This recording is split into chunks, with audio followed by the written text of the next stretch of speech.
UNIQLO UNIQLO was a joke.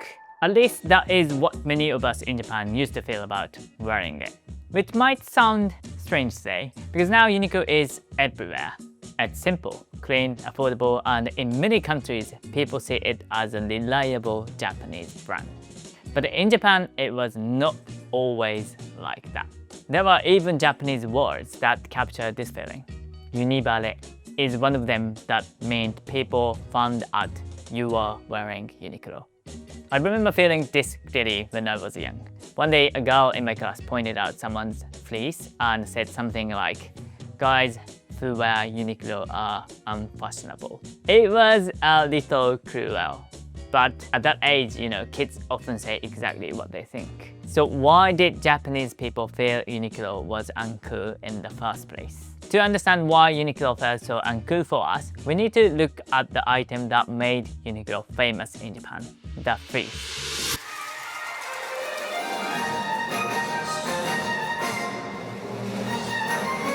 UNIQLO fleece. Around 2000, UNIQLO sold around 26 million fleece items in a single season. That is not just a successful product, that is a social phenomenon in Japan. And the reason it sold so well was actually very simple. At the time, for Japanese people, fleece was often associated with outdoor brands, and it was not cheap. But UNIQLO sold it for just 1,900 yen. Roughly $15 to $20 at the time. And it was not just cheap, it came in an incredible range of colors. In 2000, UNIQLO even launched a fleece campaign with 50 different colors. So you could buy one for your father, one for your mother, one for your child, and maybe one for yourself, all in different colors. But I believe that success created a strange problem as well. Too mainstream. Because once everyone had it, everyone could recognize it. If you wore a UNIQLO fleece, people knew. And when the same item appeared everywhere in Japan, in schools or trains, in the shopping street, in the family photos, it stopped feeling special. This is where words like unikaburi started to make sense. Unikaburi meant you accidentally wore the same UNIQLO items as someone else. And this word existed because UNIQLO was everywhere. But the popularity wasn't the only reason UNIQLO felt uncool. The design itself also mattered. Looking back now, I think some of the old UNIQLO clothes really did look kind of uncool. They were useful for sure, warm and really affordable, but they didn't have that clean, refined feeling. The clothes were simple, they felt plain, safe, a little boring, and that made it even harder to feel fashionable in them. And I don't think this was only my personal feeling. Years later, around 2006, when UNIQLO was trying to expand globally, the company worked with the creative director Kashiwa Sato. According to GQ, when Tadashi Yanai, CEO of UNIQLO, asked him to help lead UNIQLO's creative direction, Sato told him something very direct like this: UNIQLO is totally uncool. He also said that if UNIQLO wanted to go global, it needed to redo everything. That is very interesting because it shows that the problem was not only in the minds of kids like me, even from a professional design perspective. UNIQLO had an image problem. But even back when UNIQLO was seen as a little embarrassing joke, there was one item I could wear without worrying anything about how people saw me. That was HEATTECH. HEATTECH. HEATTECH is UNIQLO's thermal innerwear. It's a thin base layer you wear under your clothes in winter. Even though it looks like a normal t-shirt, it is designed to keep your body warm without making your outfit bulky. This is a HEATTECH. It's also the latest one, I think. I'm not sure you see it. This is very warm and practical. Okay. So I wore a HEATTECH a lot during winter. Growing up in the cold part of Japan, it was incredibly useful. And like other UNIQLO products, I had no resistance to wearing HEATTECH. Why? It's very simple because no one could see it. I actually wear it, but who knew that before I told you that? But thinking about it now, I feel like HEATTECH actually changed the way Japanese people thought about thermal innerwear, at least a little. In Japan, warm winter underwear used to be considered seriously uncool. There is even a word for it, baba shatsu. The word baba refers to elderly women. The shirts is like t-shirts. So baba shatsu implied like something only older women would wear, not something young people would actively choose. Warm, but honestly uncool. That was the image. So in that context, HEATTECH was a strange thing. What HEATTECH is not flashy fashion either. It's basically just an undershirt. But unlike traditional baba shatsu, it's thin, light, and it fits your body. It does not make you look bulky, as I told you. And most importantly, it does not look uncool. With HEATTECH, our idea of thermal underwear shifted. It went from uncool underwear you wear because you have to functional innerwear you choose because you want to be comfortable.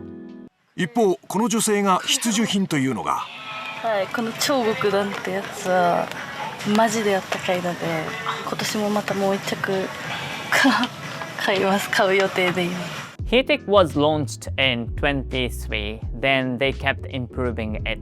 Gokudan Extra Warm came out in 2013. Chogokudan Ultra Warm came out in 2016. So that one I showed you was Chogokudan.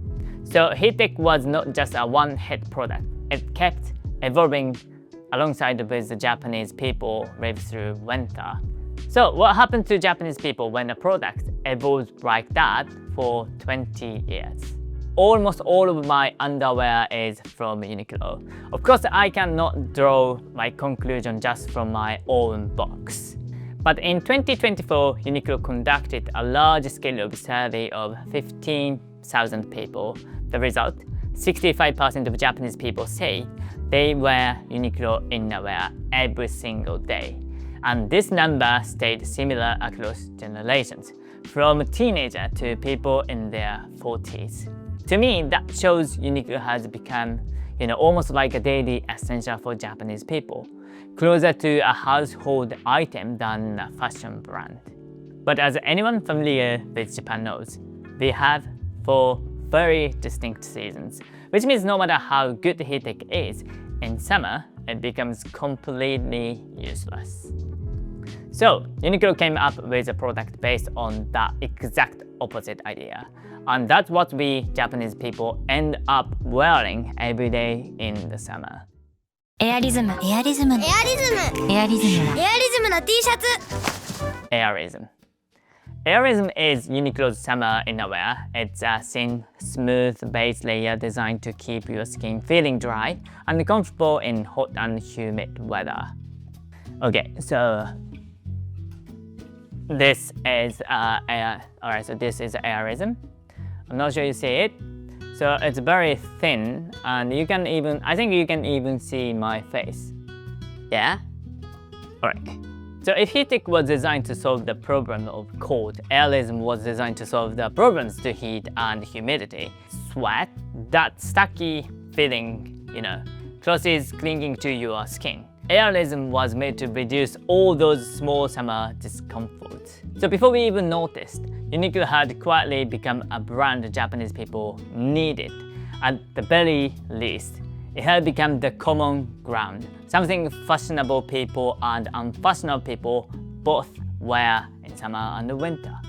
So once UNIQLO's innerwear had quietly entered our daily lives, UNIQLO became, for many of us, a very useful brand. But that alone doesn't explain everything. What about clothes that other people can see? Shirts, pants, jackets, those underwears are invisible, so we didn't mind wearing it like me. But why did Japanese people start accepting UNIQLO for the visible clothes too? Well, of course, UNIQLO SF has changed in some big ways. If you compare old UNIQLO to today's UNIQLO, some parts feel like a completely different brand. Of course, the logo was redesigned, and especially impactful was the collaboration with famous designer. For example, Plus J, the collaboration with Jill Sander. I think this really showed many people that Uniqlo was capable of more than just cheap, usable clothes. It could make clothes with a real design. This is a Uniqlo fleece I bought this year, as I told you. It's been more than 20 years since I bought my very first Uniqlo fleece. What do you think? The fabric, the silhouette, the way the colors look, all of it is more refined than before. I believe most of you thought it hadn't changed that much. And yet today, Japanese people wear Uniqlo t-shirts without thinking. They buy Uniqlo pants, Uniqlo shirts, they look at Uniqlo outwear. The very item that people used to want to hide, clothes other people can see, are now just normal choices. So why is it that we no longer feel embarrassed to wear Uniqlo even though the clothes themselves are still as simple and plain as before? The way we see ordinary clothes has changed too. There's one keyword that helps explain this shift. It's normcore.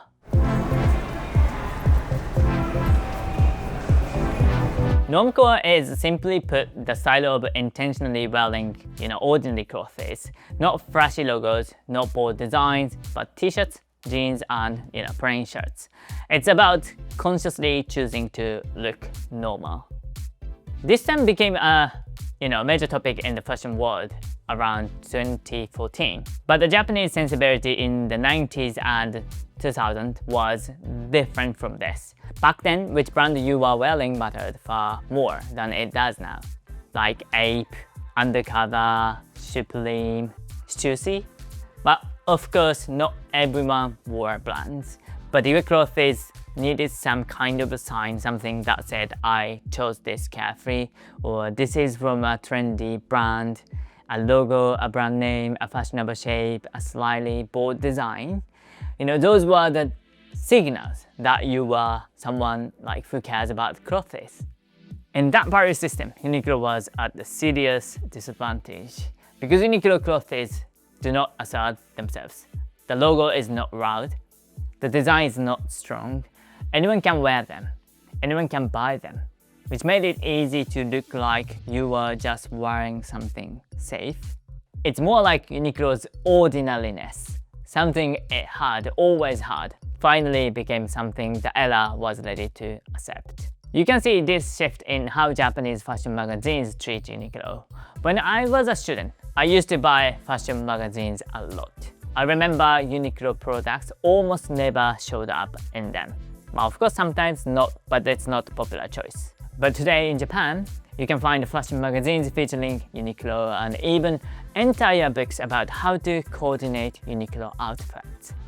The old Uniqlo was uncool because it was too ordinary, but at the same point, that ordinariness slowly became something acceptable.